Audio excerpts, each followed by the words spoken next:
The dollar is facing a revolt. The world knows it as the king of currencies, but the dominance of the dollar is now under threat. More and more countries are looking for alternatives, and China's yuan is emerging as a clear challenger.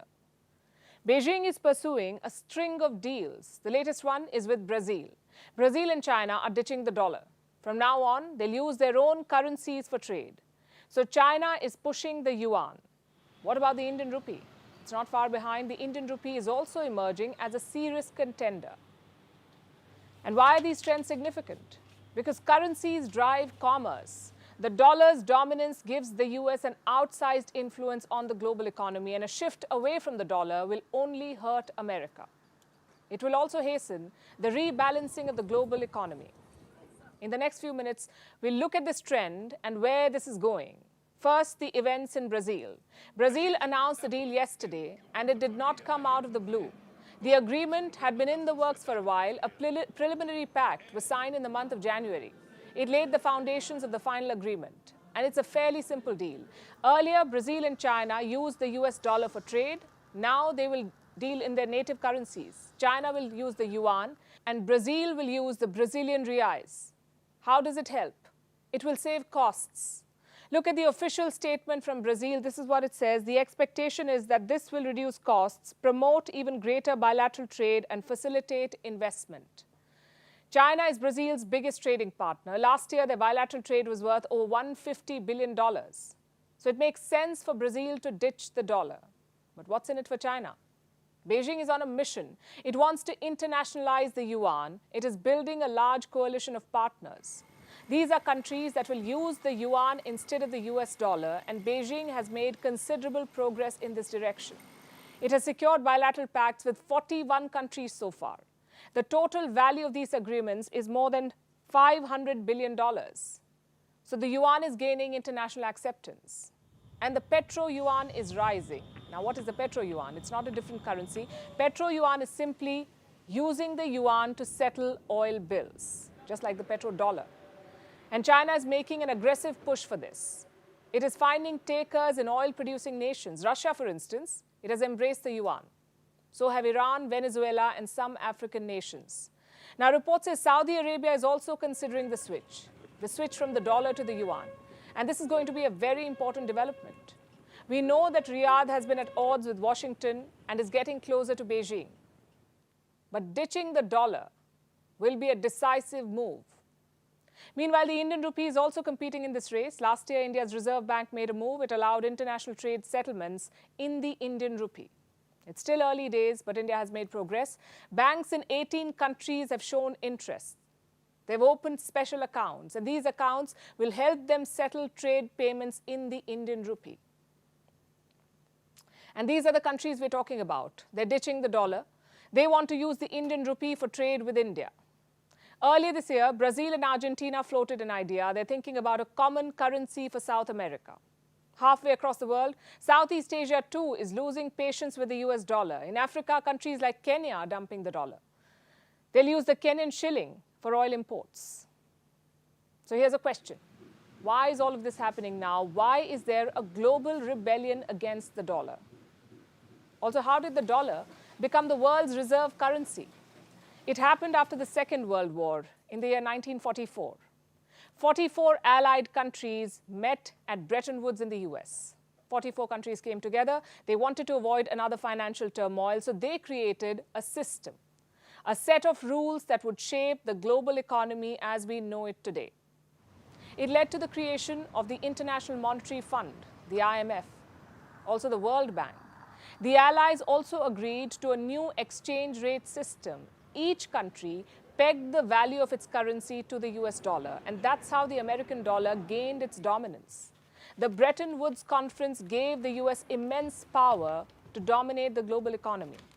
It created two financial institutions, the IMF and the World Bank, largely controlled by America. And they're still quite powerful and still led by the US. As for the dollar, it is still widely used, both inside and outside the US. About $1 trillion notes are in circulation outside America. Some 40% of the world's debt is issued in US dollars. Nearly 60% of the global currency reserves are in US dollars, and close to 90% of all foreign exchange trade involves the US dollar. The world economy is hooked to the dollar, but now it wants to give up this addiction, but it will not happen overnight. The dollar's downfall, though, has begun. And here's another blow to US interests. Saudi Arabia is shifting out of the American security umbrella. It has become a member of the SCO, the Shanghai Cooperation Organization, a security grouping led by China. Saudi Arabia is not a full member yet. It has joined as a dialogue partner. But this is the first step to full membership, and it signals Riyadh's intent to foster closer ties with Beijing. Remember, China recently brokered a big deal, a truce between Saudi Arabia and Iran. They resumed diplomatic ties, and China has usurped America's traditional role as mediator in West Asia. Now, Saudi Arabia is taking the next step. It is joining the SCO. To understand what it means, let's first understand the SCO. It's a security bloc, but it's not a uniform bloc. The SCO has 8 full members: China, Russia, India, Pakistan, and some Central Asian countries. How effective will a security bloc be if it has both India and Pakistan, and India and China? So what is India doing in this group? It became a full member in the year 2017, years after Russia pushed for India's membership.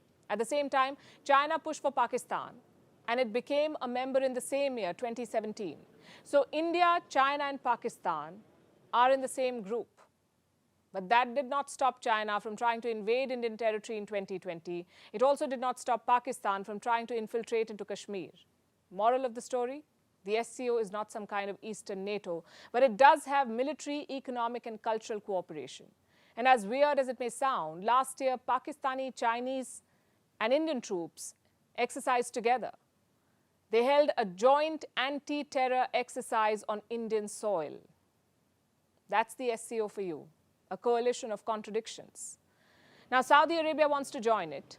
It shows 2 things: China's expanding influence and America's shrinking role.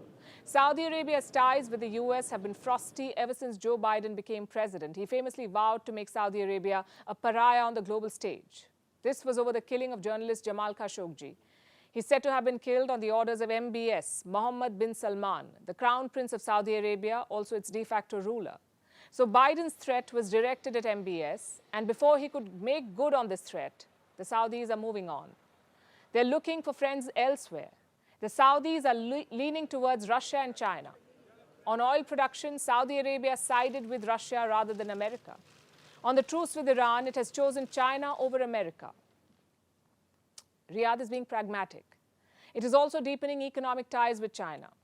Saudi oil giant Aramco has started a joint project with some Chinese firms. This project is in northeast China. It is worth $12 billion, and Aramco holds a 30% stake in it. It has also been investing in Chinese companies. An Aramco CEO recently said this, I'm quoting, "Saudi Aramco aims to play a key role at the heart of China's long-term energy security and high-quality development." Now look at these developments together, and you will see that Saudi Arabia is playing the long game. It is diversifying its partners, moving away from its dependence on the West. But again, this will be in the long term. Saudi Arabia cannot snap ties with the US overnight. They've been partners for 8 decades now. Saudi Arabia's entire security infrastructure is American-made. Analysts say it would take over a decade to replace American arms and defense systems with Chinese alternatives. And the withdrawal of American troops would still be risky. Because despite the thaw in Saudi-Iran relations, it's not all peace, rainbows, and sunshine. They're still fighting a proxy war in Yemen, Saudi Arabia and Iran. And that war may end soon, but the years of hostility will take time to neutralize. The SCO may become another forum for Riyadh and Tehran to interact. Iran, too, is expected to become a full-time member soon. So the West Asian rivals could use the SCO to find common ground. But again, mending ties will take time. Riyadh's move today is basically a signal to the Americans that the clock has started ticking on American hegemony in West Asia. And big news for Indians working in the United States. A US court has decisively ruled in their favor. It applies to all those who hold an H-1B visa. Their spouses can now work in the US. This will mean More financial security for Indian workers in America, and another win for people-to-people ties between Washington and New Delhi. Remember, there was a concerted effort to make life difficult for such workers. A group called Save Jobs USA was gunning for the jobs of Indians. The court has ruled against them. Here's a report. Foreign workers in the US are breathing a sigh of relief. An American court has upheld their right to work. It said that the spouses of H-1B visa holders can work in America. The ruling will benefit Indians the most. First, let's understand the basics. An H-1B visa allows foreigners to work in the US in specialty occupations. These occupations require specialized knowledge. We're talking about fields like biotechnology, computing, economics, education, research, journalism, medicine, and health. You need an H-1B visa to work in these fields in America if you're not a citizen. And these are just a few examples. Say you have an H-1B visa and a job. Your spouse and dependent children will get something called the H-4 visa. A lot of these H-4 visa holders also started working in America. This was thanks to an Obama-era regulation. It allowed H-4 visa holders to work in the US. Recently, a lawsuit was filed against them. This was done by a group called Save Jobs USA.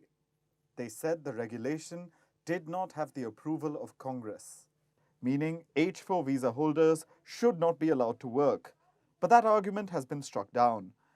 A US district judge ruled that the US Department of Homeland Security had the authority to issue work permits to H-4 visa holders. She said that the US government has been allowing this practice for years, and that the Congress has both implicitly as well as explicitly ratified the practice.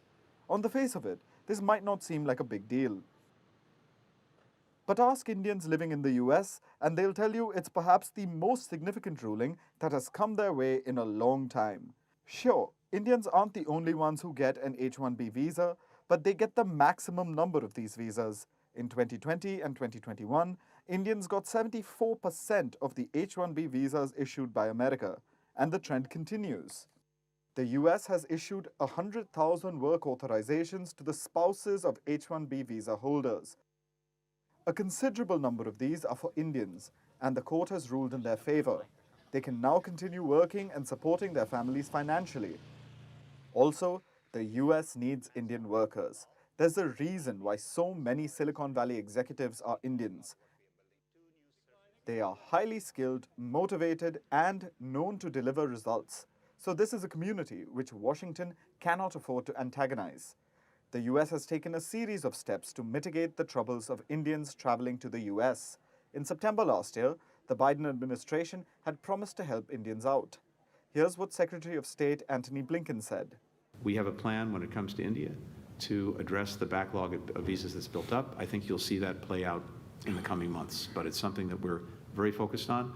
These connections, these people-to-people ties, whether it's students, whether it's business people, whether it's tourists, whether it's family, this is what really links us together, and the last thing we want to do is make that any more difficult. A lot has happened since.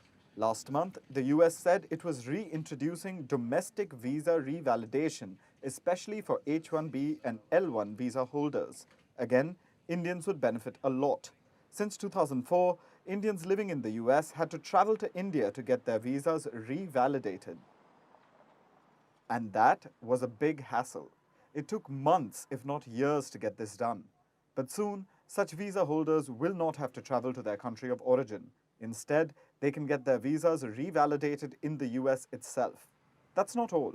The US says the wait time for visitor visa interviews in India has come down by 60% this year.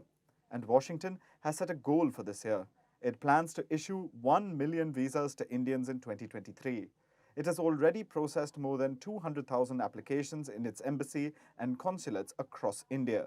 So the US is finally paying attention to the troubles faced by Indian applicants and workers. It's proof of the deepening bilateral partnership and the value Indian professionals bring to the table.